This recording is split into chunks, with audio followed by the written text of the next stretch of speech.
أهلا بيكم في قناة همسة الحيوان. عاملين ايه؟ أتمنى تكونوا بخير. النهاردة هنتكلم عن 10 معلومات مثيرة للقطط الصغيرة، والأيام اللي جاية هنتكلم عن حاجات كتير للقطط، تربيتها وهي صغيرة ومراحل حياتها يعني. فكل عشاق القطط ينضموا للقناة ويعملوا لايك وشير وسبسكرايب علشان يشوفوا كل جديد ويكونوا معانا ويشرفونا في القناة. هنبدأ بقى. القطة وهي في البداية خالص وهي حامل، يا ترى انتوا تعرفوا اكيد ولا ما تعرفوش؟ انا هقول لكم ان هي بتقعد مثلا قد ايه حامل. القطة بتقعد 58 ل 63 يوم حامل، وبعدها تبدأ أهم مراحل حياة القطط الصغيرة. مراحل القطط الصغيرة في الأسبوع الأول القطط بتتولد طبعا عامية، ما بتكونش بتشوف خالص وما بتسمعش، لا بتشوف ولا بتسمع، بس حاسة الشم طبعا تبقى قوية جدا. ودوروا على حليب الأم، يبدأوا بقى يدوروا علشان يرضعوا. اللبن اللي بينزل الأول بيكون حاجة اسمها اللبق الأول، على أساس بتديهم مناعة قوية طبيعية، سواء كان للبيبي أو القط برضو البيبي الصغير، ده بتديهم مناعة طبيعية تحميهم من الأمراض. ده في الأسبوع الأول.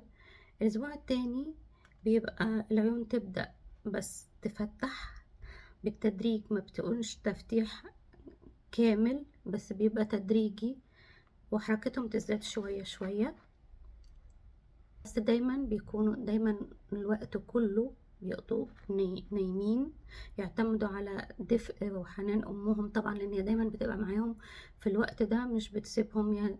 حتى الأكل دايما، يعني أنا قطتي لما ولدت فكنت بحط لها الأكل والمية جنبها لأن ما كانتش بتسيبهم، بس لو في الوقت اللي هي بتقضي الحاجة بتاعتها، لكن دايما معاهم ونايمة معاهم، فهم دايما بيبقوا جنب مامتهم علشان يبقوا يحسوا بالدفى وبالأمان معاها. بيعتمدوا طبعا الاعتماد الكلي على غذائها اللي هو اللبن.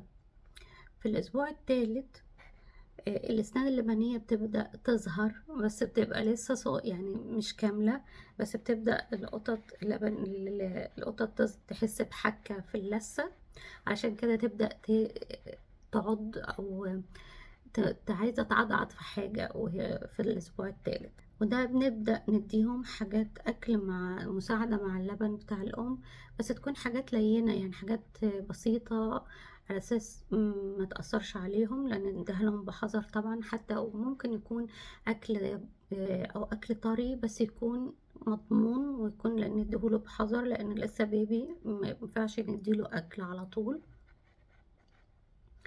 في الأسبوع الرابع الودان تبدأ تفتح تسمع، ويبدأوا يسمعوا الأصوات بوضوح جدا. بيمشوا أحسن عن الأول، عن الأسبوع الثالث، ويلعبوا ويتفاعلوا مع أخواتهم ويبدأوا يتحركوا برضو، بس لهم بيئة آمنة ونظيفة. ونستمر في تقديم اللبن ليهم طبعا، بس برضو مش اللبن بتاعنا، لان اللبن بتاعنا ما ينفعش لان فيه لاكتوزا، فده بيأثر عليهم يتعبهم. لبن مخصص للقطط بنديهولهم هما، لان بنساعد مع الام وكده، مع لو اديناهم اكل معاها بس برضو تكون اكل بحذر، ويكون حاجات لينة سهلة ان هم يقدروا يمضغوها وتهضمها معدتهم. الأسبوع الخامس يبدأوا يستخدموا الليتر بوكس ويتعلموا من الأم حركتهم، وبتكون أقوى ويستجيبوا لصوتها ولصوتك برضو، علشان لما بيسمعوك ده فبيحسوا باللمس بتاعنا ويستجيبوا. ممكن نزود كميات الأكل اللين ونقلل شوية من الرضاعة، هي الأم طبيعي بتعمل كده. سبحان الله، لأن ربنا بيديها الحاجات دي طبيعية لوحدها، بتتصرف تلقائية، ان هي بتحاول عشان تعلمهم زي ما بتعلمهم في الليتر بوكس، وتعلمهم ان هي كمان يعتمدوا على نفسهم في الاكل، يعني بتوريهم، بتروح تاكل قدامهم، بتشرب قدامهم، بتعمل الفليتر بوكس قدامهم علشان يتعلموا، بتوريهم، فهم فعلا بيتعلموا منها الحاجات دي.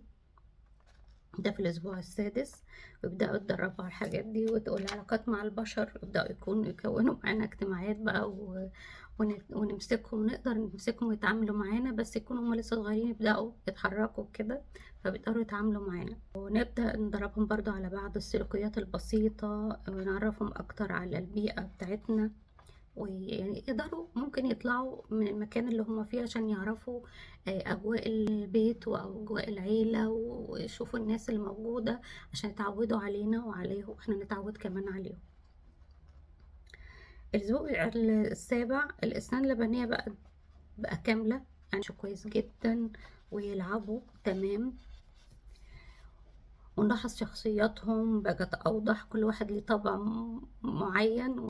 فعلا الشخصيات بتبقى تبرز وتبان إن ده مثلا شخصيته شرسة، شخصيته هادية، طبسي نافورة، ما بتحبش تيجي عندي، بس حذرة جدا، مثلا ما توقعش حاجة، ما تبهدلش حاجة، لكن ليه ممكن يوقع ويعدي على أي حاجة مش مشكلة، المهم يروح المكان اللي هو عايزه، المهم يوصل له. فسلوكياتهم بجد بتبقى جميلة، ومع الوقت الواحد بيفهمهم وبيفهمونا، وبتبقى لذيذة قوي التعامل معاهم، ويبقى مضحك قوي تصرفاتهم والحاجات اللي بيعملوها. في الأسبوع الثامن بقى بيبقوا جاهزين للفطام، ويقدروا ياكلوا لوحدهم تماما. ممكن نبدأ نعرفهم على أكل الجاف المخصص للقطط، تدريب برضو مخصص بس للقطط الصغيرة، برضو لأنهم بقى لسه برضو في مرحلة لسه صغيرين مش كبار، في أكل مخصص للقطط الصغيرة غير الكبار. الأسبوع لازم نروح نوديهم للدكتور عشان التطعيمات، ويكونوا مستعدين يروحوا لبيوت جديدة لو البيت مثلا مش مستعد ان يكفي مثلا، ممكن فبيبقوا مستعدين في الوقت ده، لانهم خلاص بيستعدوا للفطام في الوقت ده، ممكن حد يتبناهم، وكمان يروحوا للدكتور عشان يتطعموا عند الدكتور البيطري. وفي النهاية بقول لكم لو عجبكم الفيديو اعملوا شير ولايك وسبسكرايب، واستنوني فيديوهات تانية جديدة هكلمكم كتير عن معلومات عن القطط وحاجات كتير مهمة. عشاق القطط ينضموا للقناة ويشاركونا علشان هيستفيدوا جدا في معلومات كتير عن القطط.